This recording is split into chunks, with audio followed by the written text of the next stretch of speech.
వేదిక మీద నుంచి ఒక్క మాట చెప్పదలుచుకున్నా. మనలో ఉన్న ఆట నైపుణ్యం వెలికి రావాలి, ప్రజల గుర్తింపు జరగాలంటే నైపుణ్యం కలిగిన ఆటగాడితో పోటీ పడాలి అని పెద్దలు చెప్తూ ఉంటారు. ఈరోజు పక్క రాష్ట్రంలో నారా చంద్రబాబు నాయుడు గారు ముఖ్యమంత్రిగా బాధ్యత చేపట్టిన తర్వాత అభివృద్ధిలో, సంక్షేమంలో వారితో పోటీ పడి ఈ రాష్ట్రాన్ని ముందుకు నడిపించే అవకాశం నాకు వచ్చింది.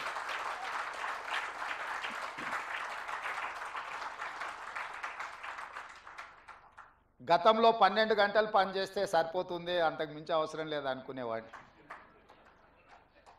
కానీ ఇప్పుడు వారు 18 గంటలు పనిచేస్తే నేను 12 గంటలతో సరిపెడితే కుదరదు. కాబట్టి మా అధికారులకు, మా సహచరులకు మనం కూడా 18 గంటలు పని చేయాల్సిందే. అభివృద్ధి విషయంలో, సంక్షేమం విషయంలో పోటీపడి ఈ రెండు తెలుగు రాష్ట్రాలు ప్రపంచానికే ఒక రోల్ మోడల్గా నిలబడాలి అని నేను భావిస్తున్నాను.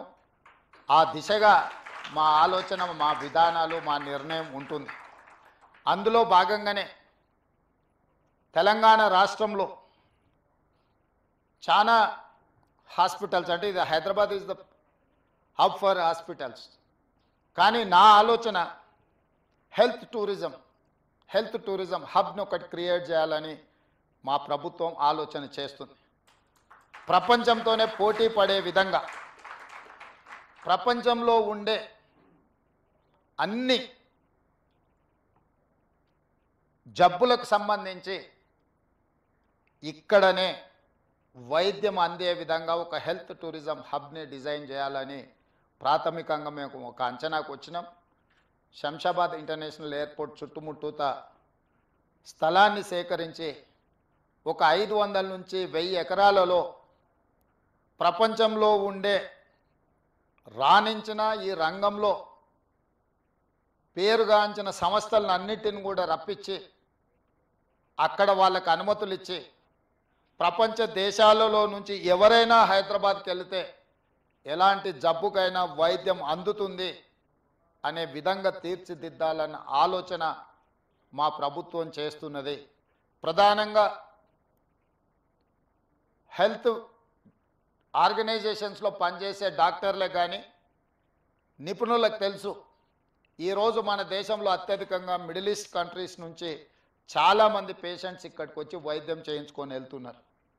వాళ్ళకి రావడానికి, పోవడానికి అవసరమైన విమాన సౌకర్యాలే కాదు, విమానాశ్రయంలో దిగిన తర్వాత కూడా వాళ్ళకి ఎలాంటి ఇబ్బంది జరగకుండా ఒక గ్రీన్ ఛానల్ ఏర్పాటు చేసి మిడిల్ ఈస్ట్ కంట్రీస్ నుంచి ప్రధానంగా ఇక్కడ వైద్యం కోసం వచ్చే వాళ్ళకందరికీ కూడా ఒక అద్భుతమైన సౌకర్యాలు ఏర్పాటు చేయాలన్న ఆలోచన మా ప్రభుత్వానికి ఉన్నది.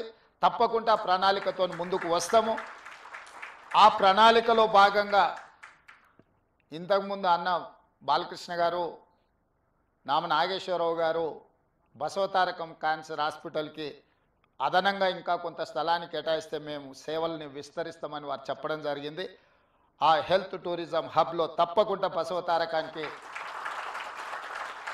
స్థలాన్ని కేటాయించి ప్రపంచంతో పోటీపడే తెలంగాణ రాష్ట్రంలో మీ పాత్ర తప్పకుండా ఉంటుంది, మీ సేవల్ని తప్పకుండా వినియోగించుకోవాలని మా ప్రభుత్వం భావిస్తుంది.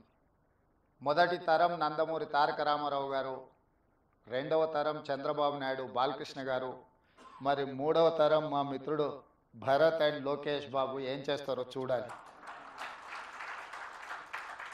ఇది వాళ్ళ బాధ్యత.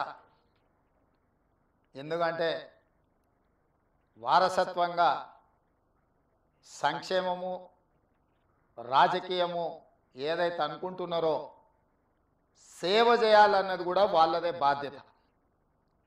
ఎన్టీ రామారావు గారు సినీ రంగంలో వారు అడుగు పెడితే వారితో పోటీ పడిన వాళ్ళు లేరు. రాజకీయాలలో వారు అడుగు పెడితే వారు సాధించనిది లేదు. ఈ దేశంలో ఈనాడు సంకీర్ణ రాజకీయాలకు పునాది పడ్డది కేంద్ర స్థాయిలో, రాష్ట్ర స్థాయిలో అంటే national front, United front, NDA లాంటి ఈ సంకీర్ణ రాజకీయాలకు పునాదులు వారు వేసిండ్రు. ఈరోజు దేశ రాజకీయాలనే